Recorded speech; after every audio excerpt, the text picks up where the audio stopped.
සුබ දවසක් වේවා සියලු දෙනාටම. අද ස්පෝකන් ඉංග්‍රීසි ක්ලාස් එකේ තුන්වෙනි පාඩම තමයි අපි පටන් ගන්න යන්නේ. මාතෘකාව ලියා ගන්න. කියනවා තිබුණා ඊයේවි.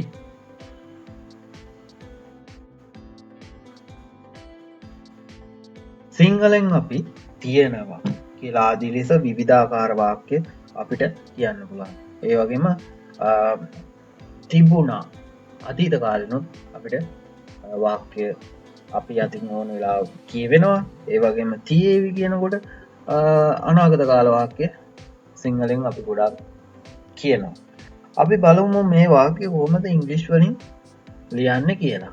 මතක තියාගන්න තියෙනවා කියන්නේ has have යොදන්න ඕනේ. තිබුණා කියනකොට had යොදන්න ඕනේ. තියේවි කියනකොට will have කියලා යොදන්න ඕනේ. ඒ වගේම ක්‍රියාපදයේ past participle අවස්ථාව තමයි අපි මේ වාක්‍ය රටා තුන ලියද්දි පාවිච්චි කරන්න ඕනේ. මම හැමෝටම වාක්‍ය ලියන්න කලින් හැමෝටම වචන මාලාවක් යවලා තියෙනවා. ඒවා බලලා හරියට දේවල් කරගන්න. ඒ වගේ මොනවා හරි ප්‍රශ්නයක් තියෙනවා නම් යටින් කමෙන්ට් එකක් දාන්න. බලමු අපි පළවෙනි වාක්‍ය කොහොමද ලියන්නේ කියලා. පළවෙනි වාක්‍ය සිංහලෙන් ලියා ගන්න. ඇය උයලා තියෙනවා. ඇය උයලා තියෙනවා. She has cooked. She has cooked.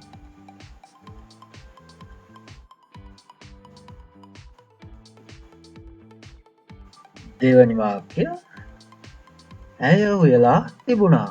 ඇය උයලා තිබුණා. She had cooked.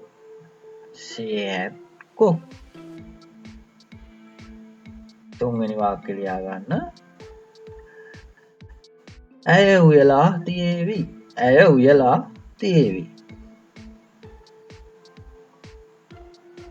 She will have cooked. She will have cooked. හතරවෙනි වාක්‍ය ලියා ගන්න. ඔවුන් සමත් වෙලා තියෙනවා. ඔවුන් සමත් වෙලා තියෙනවා. They have passed. They have passed. පස්වෙනි වාක්‍ය ඔවුන් සමත් වෙලා තිබුණා. ඔවුන් සමත් වෙලා තිබුණා. They had passed. They had passed. හයවෙනි වාක්‍ය ලියන්න. ඔවුන් සමත් වෙලා තියේවි. ඔවුන් සමත් වෙලා තියේවි. They will have passed. They will have passed. හත්වෙනි වාක්‍ය ලියා ගන්න.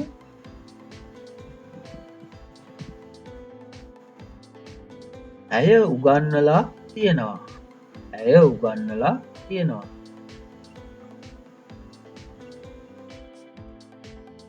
She has taught. She has taught. අටවෙනි වාක්‍ය ලියා ගන්න. ඇය උගන්වලා තිබුණා. ඇය උගන්වලා තිබුණා. She had taught. She had taught. නවවෙනි වාක්‍ය ලියා ගන්න. ඇය උගන්වලා තියේවි. ඇය උගන්වලා තියේවි. She will have taught. She will have taught.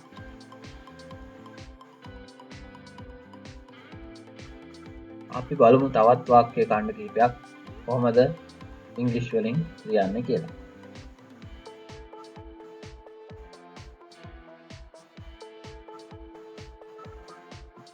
මෙතෙක් අපි සාකච්ඡා කරපු වාක්‍ය රටා සියල්ල ගැන තමයි අපි මේ වාක්‍ය නිර්මාණය කරන්නේ. පළවෙනි වාක්‍ය ලියා ගන්න. ඇය අවවාද කරනවා. ඇය අවවාද කරනවා. She advises. She advises. දෙවනි වාක්‍ය ලියා ගන්න. ඇය අවවාද කළා. ඇය අවවාද කළා. She advised. She advised. තුන්වෙනි වාක්‍ය ලියා ගන්න. ඇය අවවාද කරාවි. ඇය අවවාද කරාවි. She will advise. She will advise. හතරවෙනි වාක්‍ය ලියා ගන්න. ඇය අවවාද කරමින් සිටිනවා. ඇය අවවාද කරමින් සිටිනවා. She is advising. She is advising.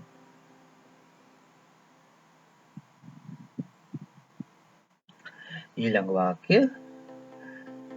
ඇය අවවාද කරමින් සිටියා. ඇය අවවාද කරමින් සිටියා. She was advising. She was advising. පළවෙනි වාක්‍ය.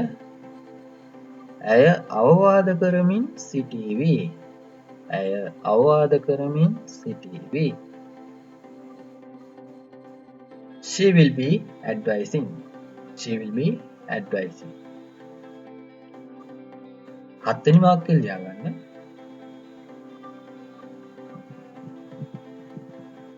ඇය අවවාද කරලා තියෙනවා.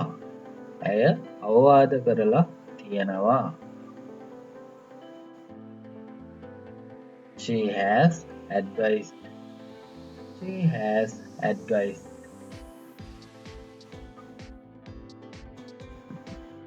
අටවෙනි වාක්‍ය ලියා ගන්න.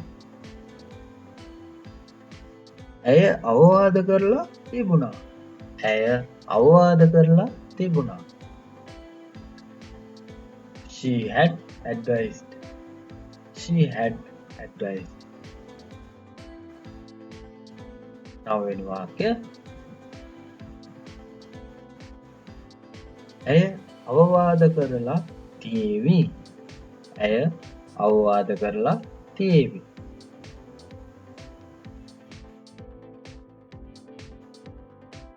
She will have advised.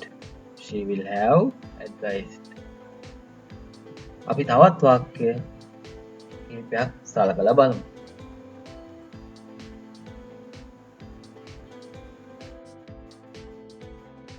පළවෙනි එක ලියා ගන්න. ඔවුන් නානවා. ඔවුන් නානවා. They bath. They bath. දෙවනි වාක්‍ය ලියා ගන්න. ඔවුන් නෑවා. ඔවුන් නෑවා. They bath.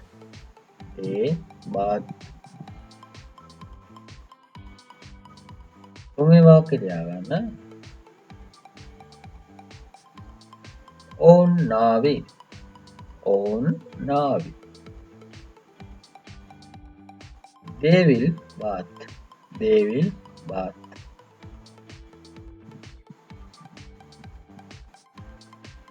හතරවෙනි වාක්‍ය ලියා ගන්න.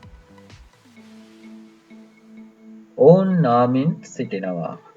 ඔවුන් නාමින් සිටිනවා. They are bathing. They are bathing. පස්වෙනි වාක්‍ය.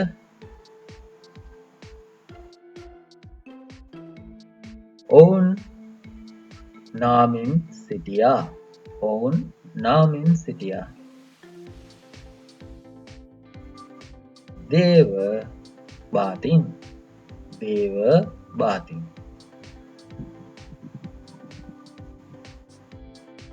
හයවෙනි වාක්‍ය.